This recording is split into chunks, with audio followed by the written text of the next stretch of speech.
Hi everybody, my name is Hannah, this is Pepper and Pine, and I have another homeschool haul to share with you today. They are almost all books today. No surprise there. All right, so let's just dive in here. The first book I want to show you is called Because of an Acorn, and I actually saw this one and it was unrelated to any of the unit studies that I was planning to put together, and it looked really beautiful, and so I decided to add it to our collection of nature books and things for our nature unit studies. It's hard to tell online how books are going to be, and I have to say this is a lot younger than I expected. My youngest is 8, and so while this is really nice, we're now moving out of the phase of the super simple picture books. So we're still going to, of course, keep it on hand. It'll still be a joy to read, but it's not going to be so important as part of our unit studies or just the kind of books that we will gravitate towards reading. But it had such a beautiful cover. It really drew me in. But just to let you know, the content is much more suitable for a really young child. And I think older children in the age range that my daughter is in would still enjoy it. But choosing this book specifically for her is just not gonna work moving forward because she's moving out of that phase. All right, so I have a number of books here that I'm going to show you that are going to pertain to our horse unit study. And I tried to get books that would not just be nonfiction, general books about horses, but things that were going to bring in like history or maybe culture or just other aspects of education into our unit. And this is How Horses, Mules, and Donkeys Shaped America.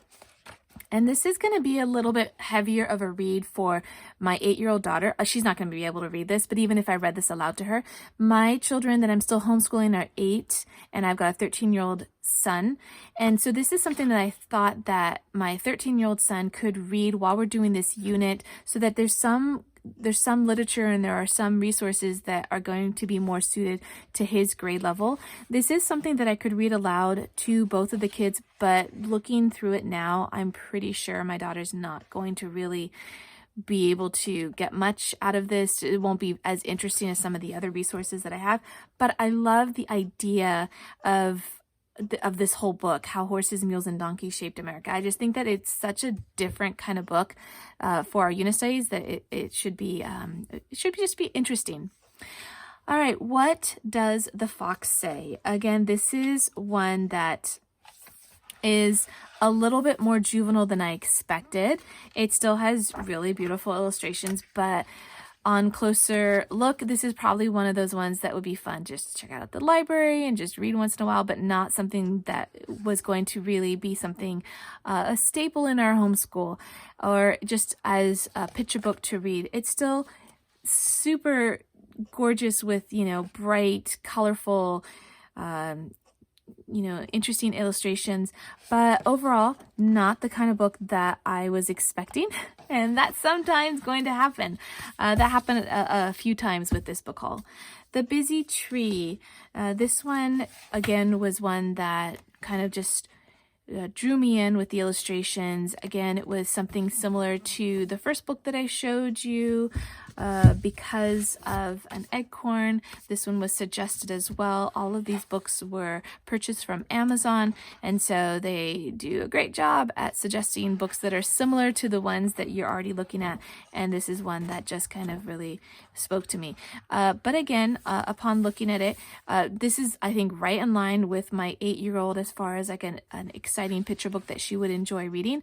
But we are moving out of that phase so rapidly that as much as I can hold on to it, I will. Now, there are picture books that have more content that work really well for, I would say, 8 to 10 to even 11-year-olds. And then you have really simple, basic picture books that are really great for preschoolers and just really, really young children. I feel like this one kind of goes into, maybe kindergarten, first and second grade. Horses of Long Ago. This is for our horse unit, and I was really excited to see this book. The illustrations are kind of not the kind that I'm really into, but I like how they really match the book and the content. So this book is going to talk about horses from, the dawn of time all the way up until, let's see, how recent does it go? So 1900s, all the way up until the iron horse. And so this is going to be a really great addition, in my opinion, to this unit. It looks like it's a little bit more simple of a read versus this book here that I would probably just assign to my 13-year-old or just read for background information upon presenting this unit. But I think this one will work really well for both of my kids, and I really love this idea of traveling through history through horses and how they were used, and just the battles and for other purposes. And so I think this will be a really great addition to our unit. Sergeant Reckless. This is a picture book, and I wish I knew more about it, but I cannot remember off the top of my head right now. But when I was searching online, this was just a really fantastic picture book, a story, I should say. Now, the illustrations are really, really fabulous. I'm absolutely loving them. Really nice paper. I'm really into that. The quality of the paper, and I'm really excited about this. I think this will be a great book that would work great for just regular picture books, and also for a history unit. And then of course we're going to be using it for our horse unit. So the true story of the little horse who became a hero, Sergeant Reckless. Okay, I want to show you something that I don't usually get, math workbooks. Usually the math workbooks that I'm getting are the Key 2 series. We have Key 2 measurement and Key 2 decimals, all the way up to Key 2 algebra. I wanted to just show you that these are usually the workbooks that we will use alongside our main lesson blocks and our Waldorf curriculum. But recently I decided to pick up this one, 7th grade Common Core Math. My son is in 8th grade. He's 13, but our Waldorf curriculum tends to be about a year behind because we start 1st grade at 7. And so I'm still doing and thinking of him as a 7th grade student. So I went ahead and picked up this 7th grade Common Core Math. It's a daily practice workbook. And when I first when we first received it rather, and I was looking through it, at first glance, I'm like, oh, this is just not going to work. This is not the kind of stuff I want to do. And I wasn't really interested in it, and I was going to return it. And then I sat down with it again and with my son, and I was reading him the questions, and I was finding that he was capable of answering all of the questions that I was asking him. And I was really kind of intrigued and motivated to see if maybe this might be something that he could use as part of a supplement math curriculum to work alongside with what we're currently doing. Now, the reason why I decided to do something like this is because, and also there have been lots of, I don't want to call them debates, but just opinions about Common Core. And while I think that, in my opinion, sometimes the reason why we reject something like this is because as adults, we're so ingrained in having learned a particular way to do math or a particular way to do anything, that shifting that thought process to learn how to do math in a different way, we tend to reject it just because it's not familiar to us. It seems harder. It doesn't seem intuitive because we spent so many years doing math the way that we learned and the way that we just became accustomed to. And it's my opinion that if you know how to do math, you should be able to do it regardless of the system, right? And so what I'm thinking is that I've been teaching my son math all these years. Let's see if he can understand it through a different system. And if he can, then I'm relieved to know that he could maybe just understand math however it's taught. And if he doesn't, then maybe there are things in here that can help him understand it better. So I'm not using this as a curriculum per se, that I'm using it to teach him these concepts. At this stage in his math development, he should know all of these things, and he might need to be reminded or retaught certain techniques, but all of these things are familiar to him. It's just that can he do the questions the way that they are asking, which the questions may be in a format that he's unfamiliar with, but does he understand the concept? Can he do the math? And so far he can. So I am really happy and relieved, and it gives him something really different to work through compared to all of the other materials that we've had. Okay. Moving on, The Perfect Horse, the daring rescue of horses kidnapped during World War II. I was blown away by this. I had no idea that there were horses that were kidnapped during World War II. I thought this would be a great read aloud for both of my kids. And if for nothing else, my 13-year-old probably could just read this on his own in a couple of days. And I thought that it would make a really nice tie-in with history and, of course, everything about the horse unit. So I'm really excited about this one. Album of Horses. We got a lot of nonfiction books about horses, and I didn't know much about this one. I don't know whether these are just stories or we're going to get more content for this. I have absolutely no idea, but if you check back at the end of our horse unit, I'll have a review video and I will share with you our thoughts and our reflections on all of the materials that we use, and it will definitely include this book. Horses in Battle. This is a coloring book, and I know that there are several in this series, and I don't usually get them because my kids aren't really into coloring pages like this, but I did want to get it for the content. There is a little bit of content at the bottom of each of these pages, and I find that to be just enough for exposing the child to some information without it being too heavy. And because this is Horses in Battle, this is going to go through a little bit of history with our horse unit, and again bringing in as many varieties of resources, going to create a really rich unit that's going to touch upon multiple subjects. Colors of the West. This has been on my wish list for a number of months, and I am super pleased to finally get it. It's a gorgeous book that goes through different areas of the West, and then it has like these really beautiful watercolors. And so I'm going to be using this as inspiration and also just as a tool to learn how to do these kinds of watercolors with my children. We do a lot of nature unit studies, and this is going to work perfectly with that. Even if we're not specifically copying these locations, we just finished doing an owl unit and a bird unit, and so something like this would really help. It also gives some content and then of course the techniques, and so it's just a really beautiful book. Super pleased to have it in our homeschool. Galloping Through History, Amazing True Horse Stories. So you can see a theme here. Have a number of books that are tying in horses and history. This one looks like it could be like middle to upper elementary grade level. So this would be something that I would read aloud to both of my kids, or I would just give it to my 13-year-old to read.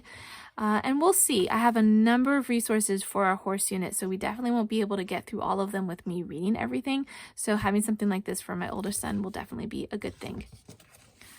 Growing Up in Wild Horse Canyon. And I don't know much about this one actually, but it looks like it's going to be a really great semi-picture book, semi-informative book. And it's going all the way up to 2007, and it starts at 1782. So that's great, 1780. So really looking forward to this book. And where is it? British Columbia, the location. So anyway, again, I'll be able to share more information about these books in our review video.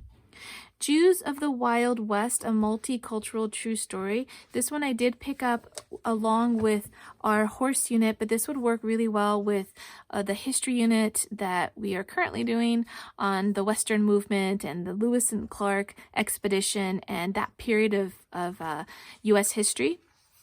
And I love having books that are different than the ones that you're typically going to see. And this is the first book I've seen of Jews in the Wild West, and we didn't even see a lot of content about different religions other than coming on the Mayflower, other than the ones that you would typically read about. We didn't really read about other refugees coming to America early on in U.S. history. And so having more resources like that in order to show the diversity and how many people were here, when you just hear the loud voices, but you don't really get to hear about some of the other people who were here either by choice or by force. And so having a book like this for our unit, I'm really excited to learn about it for myself as well.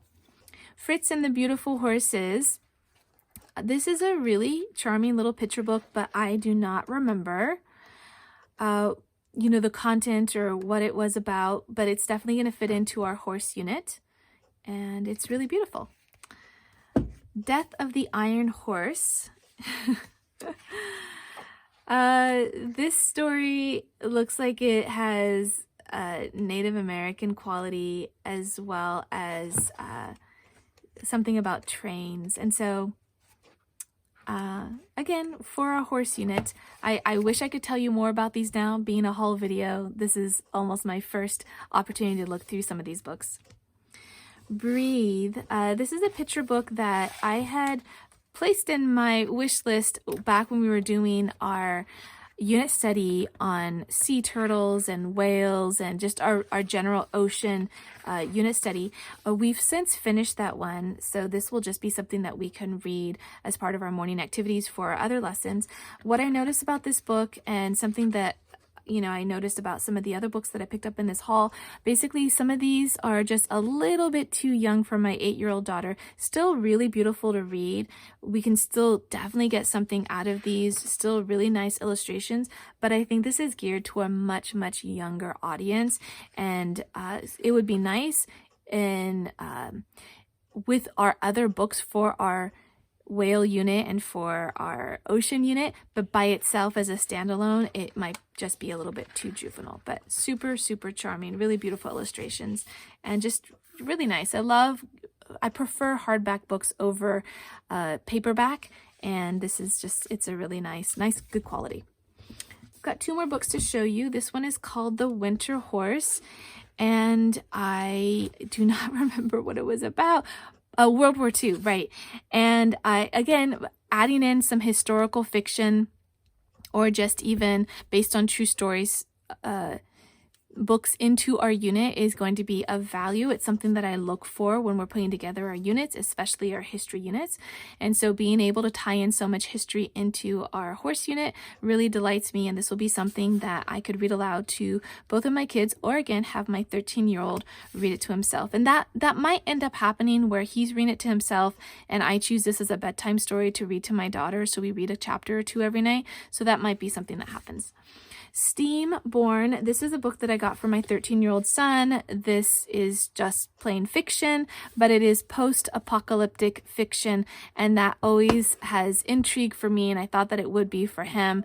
And the science behind it and the innovation and the tinkering and the inventions and all that stuff, I think would be really interesting for him, especially since he's in that phase of enjoyment where he is tinkering a lot. He's doing some wood carving, he's working with leather and clay and all those things that kind of bring you back to the basics. And when you're in a post-apocalyptic situation, sometimes you have to go back to the basics. I don't know anything about this book. My son started reading it. He said it was really interesting, and so it might be something that I could read to my daughter as well.